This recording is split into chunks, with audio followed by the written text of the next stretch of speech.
Днеска сме 22 август 2026 година. Нивото е минус 126. И продължава сигурно да пада още. Сигурно ще пада нагоре, пада по 1-2 см и ще продължи да пада.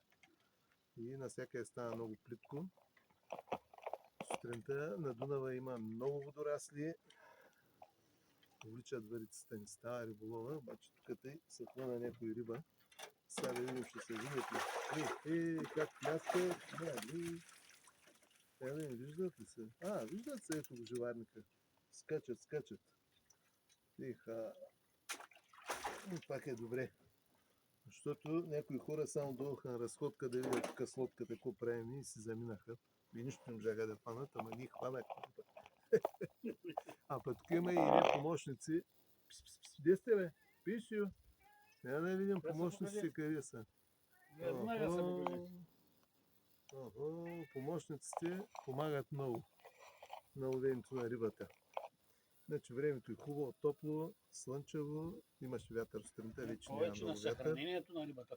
Да, рибата освоявате. И така е, хубав ден.